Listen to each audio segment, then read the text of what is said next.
Matthew Henry's Commentary on the Whole Bible. Deuteronomy 22. The laws of this chapter provide 1. For the preservation of charity and good neighborship, in the care of strayed or fallen cattle, verses 1 to 4. 2. For the preservation of order and distinction, that men and women should not wear one another's clothes, verse 5, and that other needless mixtures should be avoided, version 9 to 11. 3. For the preservation of birds, verses 6 and 7. 4. Of life, verse 8. Of the commandments, verse 12. 6. Of the reputation of a wife abused, if she were innocent, verses 13 to 19, but for her punishment if guilty, verses 20 and 21.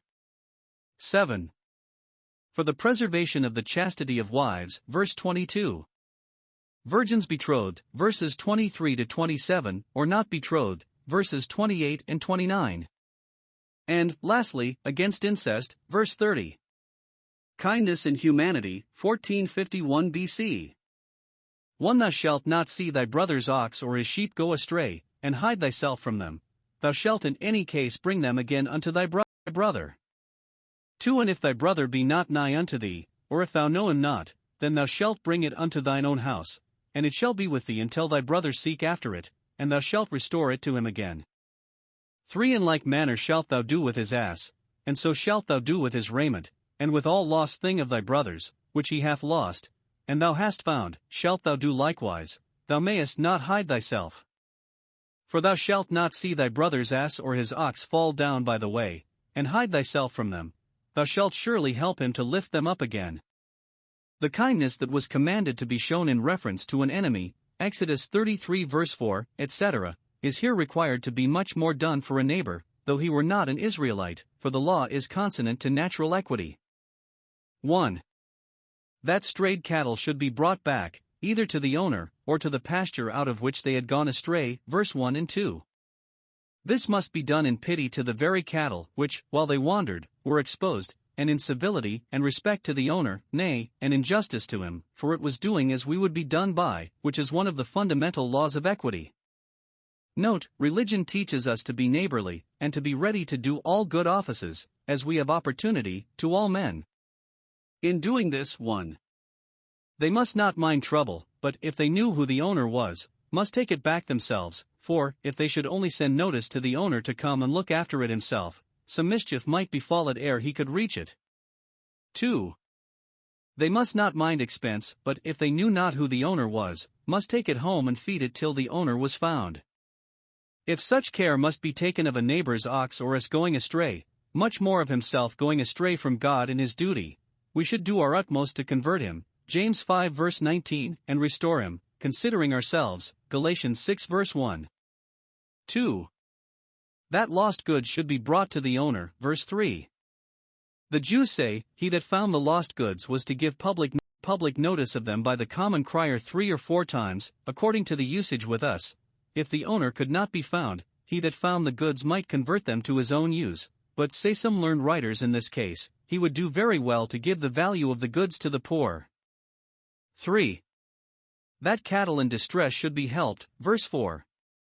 This must be done both in compassion to the brute creatures, for a merciful man regardeth the life of a beast, though it be not his own, and in love and friendship to our neighbor, not knowing how soon we may have occasion for his help. If one member may say to another, I have at present no need of thee, it cannot say, I never shall.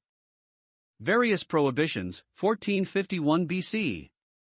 5. The woman shall not wear that which pertaineth unto a man, neither shall a man put on a woman's garment, for all that do so are abomination unto the Lord thy God.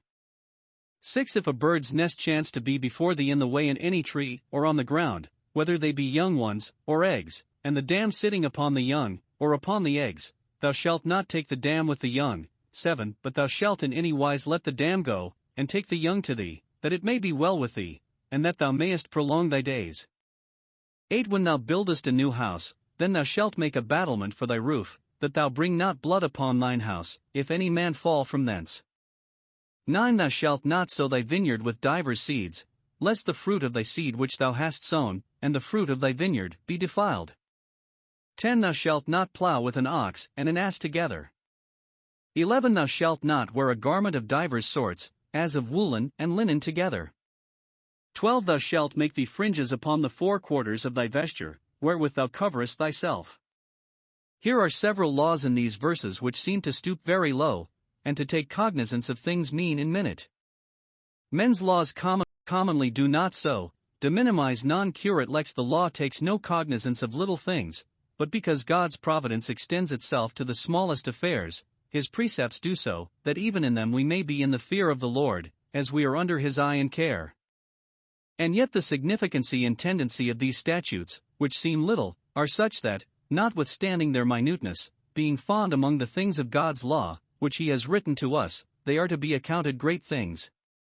1. The distinction of sexes by the apparel is to be kept up, for the preservation of our own and our neighbor's chastity. Verse 5. Nature itself teaches that a difference be made between them in their hair, 1 Corinthians 11 verse 14, and by the same rule in their clothes, which therefore ought not to be confounded, either in ordinary wear or occasionally.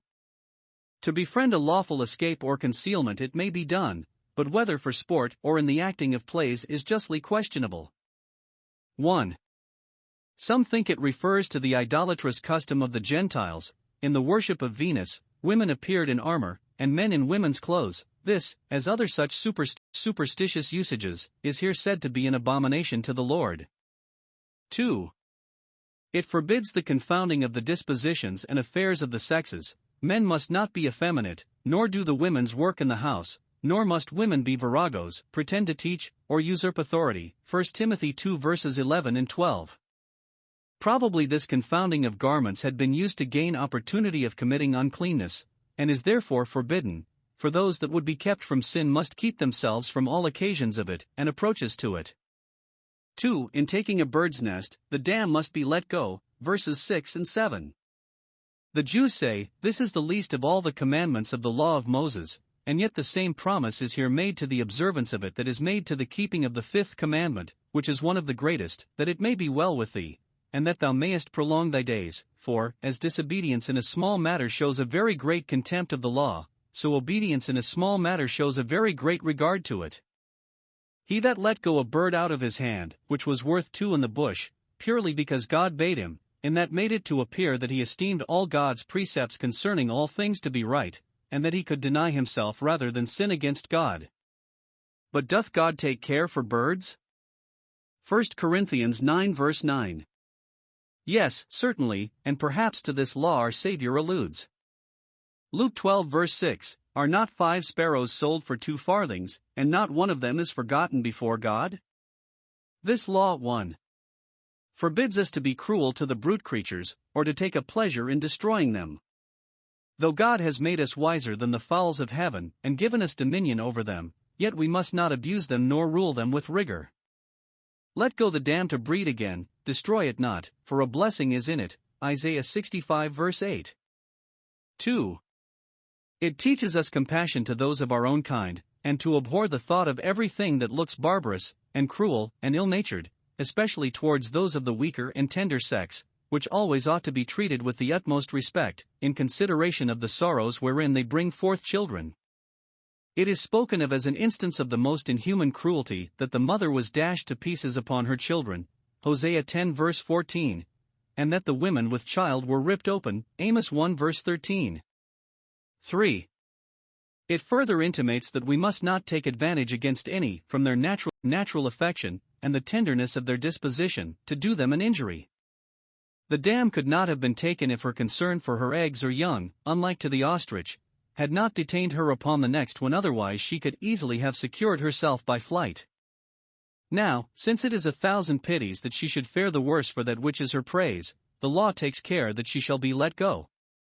The remembrance of this may perhaps, some time or other, keep us from doing a hard or unkind thing to those whom we have at our mercy. 3. In building a house, care must be taken to make it safe, that none might receive mischief by falling from it. Verse 8. The roofs of their houses were flat for people to walk on, as appears by many scriptures. Now lest any, through carelessness, should fall off them, they must compass them with battlements which, the Jews say, must be 3 feet and a half high. If this were not done, and mischief followed, the owner, by his neglect, brought the guilt of blood upon his house. See here, 1. How precious men's lives are to God, who protects them, not only by His providence, but by His law. 2.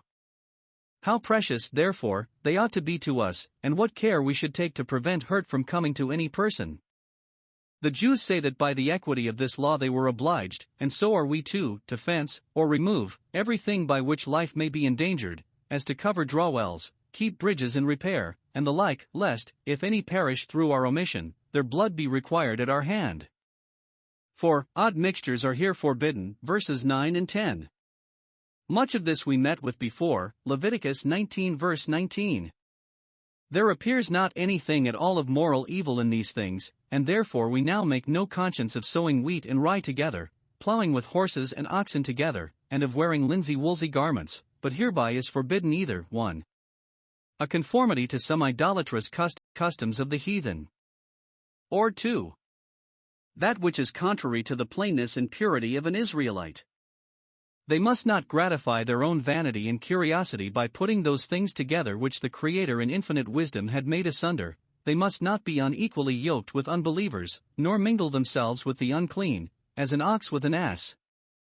Nor must their profession and appearance in the world be motley, or party-colored, but all of a piece, all of a kind.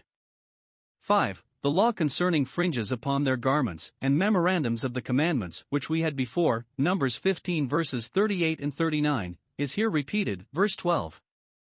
By these they were distinguished from other people, so that it might be said, upon the first sight, there goes an Israelite, which taught them not to be ashamed of their country, nor the peculiarities of their religion, how much soever their neighbors looked upon them, and it with contempt. And they were also put in mind of the precepts upon the particular occasions to which they had reference. And perhaps this law is repeated here, because the precepts immediately foregoing seemed so minute that they were in danger of being overlooked and forgotten. The fringes will remind you not to make your garments of linen and woolen, verse 11. The punishment of fornication, 1451 BC. 13. If any man take a wife, and go in unto her, and hate her, 14, and give occasions of speech against her, and bring up an evil name upon her, and say, I took this woman, and when I came to her, I found her not a maid, 15. Then shall the father of the damsel, and her mother, take and bring forth the tokens of the damsel's virginity unto the elders of the city in the gate, 16. And the damsel's father shall say unto the elders, I gave my daughter unto this man to wife, and he hatteth her, 17. And, lo, he hath given occasions of speech against her, saying, I found not thy daughter a maid, and yet these are the tokens of my daughter's virginity. And they shall spread the cloth before the elders of the city. 18. And the elders of that city shall take that man and chastise him, 19. And they shall immerse him in 100 shekels of silver, and give them unto the father of the damsel, because he hath brought up an evil name upon a virgin of Israel, and she shall be his wife. He may not put her away all his days. 20. But if this thing be true, and the tokens of virginity be not found for the damsel, 21. Then they shall bring out the damsel to the door of her father's house, and the men of her city shall stone her with stones that she die, because she hath wrought folly in Israel, to play the whore in her father's house. So shalt thou put evil away from among you. 22. If a man be found lying with a woman married to a husband, then they shall both of them die, both the man that lay with the woman, and the woman. So shalt thou put away evil from Israel. 23. If a damsel that is a virgin be betrothed unto a husband, and a man find her in the city, and lie with her, 24. Then ye shall bring them both out unto the gate of that city, and ye shall stone them with stones that they die, the damsel, because she cried not, being in the city, and the man, because he hath humbled his neighbor's wife. So thou shalt put away evil from among you. 25. But if a man find a betrothed damsel in the field, and the man force her, and lie with her, then the man only that lay with her shall die. 26. But unto the damsel thou shalt do nothing, there is in the damsel no sin worthy of death, for as when a man riseth against his neighbor, and slayeth him, even so is this matter. 27. For he found her in the field, and the betrothed damsel cried, and there was none to save her. 28. If a man find a damsel that is a virgin, which is not betrothed, and lay hold on her, and lie with her, and they be found. 29. Then the man that lay with her shall give unto the damsel's father 50 shekels of silver, and she shall be his wife, because he hath humbled her, he may not put her away all his days. 30. A man shall not take his father's wife, nor discover his father's skirt. These laws relate to the seventh commandment, laying a restraint by laying a penalty upon those fleshly lusts which war against the soul. 1. If a man, lusting after another woman, to get rid of his wife slander her and falsely accuse her, as not having the virginity she pretended to when he married her, upon the disproof of his slander he must be punished, verses 13 to 19. What the meaning of that evidence is by which the husband's accusation was to be proved false the learned are not agreed, nor is it at all necessary to inquire those for whom this law was intended, no doubt, understood it. It is sufficient for us to know that this wicked husband, who had thus endeavored to ruin the reputation of his own wife, was to be scourged, and fined, and bound out from ever divorcing the wife he had thus abused, verses 18 and 19. Upon his dislike of her he might have divorced her if he had pleased, by the permission of the law, chapter 24 verse 1, but then he must have given her her dowry. If therefore to save that, and to do her the greater mischief, he would thus destroy her good name, it was fit that he should be severely punished for it, and forever after forfeit the permission to divorce her. Observe, 1. The nearer any are in relation to us the greater sin it is to belie them and blemish their reputation. It is spoken of as a crime of the highest nature to slander thy own mother's son, Psalm 50 verse 20, who is next to thyself, much more to slander thy own wife, or thy own husband, that is thyself. It is an ill bird indeed that defiles its own nest. 2. Chastity is honor as well as virtue, and that which gives occasion for the suspicion of it is as great a reproach and disgrace as any whatsoever. In this matter therefore, above anything, we should be highly tender both of our own good name, and that of others. 3. Parents must look upon themselves as concerned to vindicate the reputation of their children, for it is a branch of their own. 2. If the woman that was married as a virgin was not found to be one, she was to be stoned to death at her father's door, verses 20 and 21. If the uncleanness had been committed before she was betrothed, it would not have been punished as a capital crime, but she must die for the abuse she put upon him whom she married, being conscious to herself of being defiled, while she made him believe her to be a chaste and modest woman. But some think that her uncleanness was punished with death only in case it was committed after she was betrothed, supposing there were few come to maturity, but what were betrothed, though not yet married. Now, 1. This gave a powerful caution to young women to flee fornication, since however concealed before, so as not to mar their marriage, it would very likely be discovered afterwards, to their perpetual infamy and utter ruin. 2. It is intimated to parents that they must by all means possible preserve their children's chastity, by giving them good advice and admonition, setting them good examples, keeping them from bad company, praying for them, and laying them under needful restraints, because, if the children committed lewdness, the parents must have the grief and shame of the execution at their own door. That phrase of folly wrought in Israel was used concerning this very crime in the case of Dinah, Genesis 34 verse 7. All sin is folly, uncleanness especially, but, above all, uncleanness in Israel, by profession a holy people. 3. If any man, single or married, lay with a married woman, they were both to be put to death, verse 22. This law we had before, Leviticus 20 verse 10. For a married man to lie with a single woman was not a crime of so high a nature, nor was it punished with death, because not introducing a spurious brood into families under the character of legitimate children. For if a damsel were betrothed and not married, she was from under the eye of her intended husband, and therefore she and her chastity were taken under the special protection of the law. 1.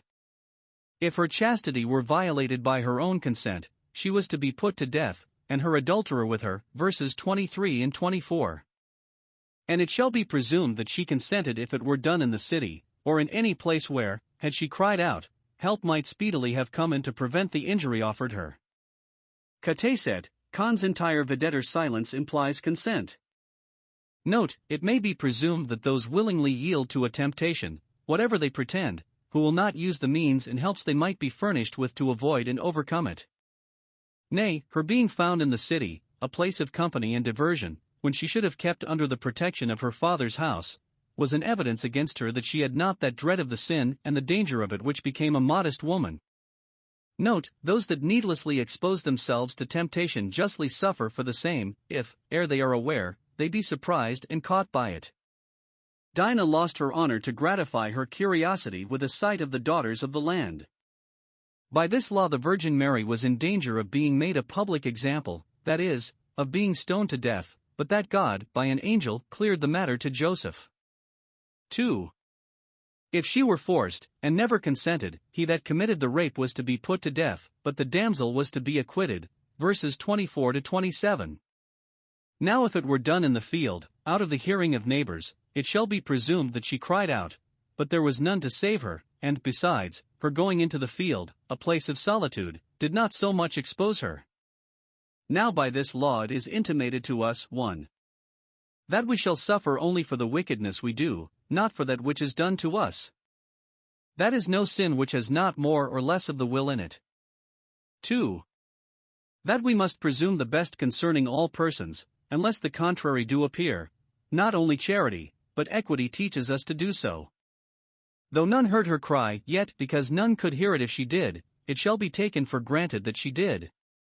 This rule we should go by in judging of persons and actions: believe all things, and hope all things. 3. That our chastity should be as dear to us as our life when that is assaulted. It is not at all improper to cry murder, murder, for, as when a man riseth against his neighbor and slayeth him, even so is this matter. 4. By way of allusion to this, see what we are to do when Satan sets upon us with his temptations. Wherever we are, let us cry aloud to heaven for help: Succor, Domini, vim patier, help me, O Lord, for I suffer violence, and there we may be sure to be heard and answered, as Paul was, my grace is sufficient for thee. V. If a damsel not betrothed were thus abused by violence, he that abused her should be fined, the father should have the fine, and, if he and the damsel did consent, he should be bound to marry her, and never to divorce her, how much soever she was below him, and how unpleasing soever she might afterwards be to him, as Tamar was to Amnon after he had forced her. V. 28, 29.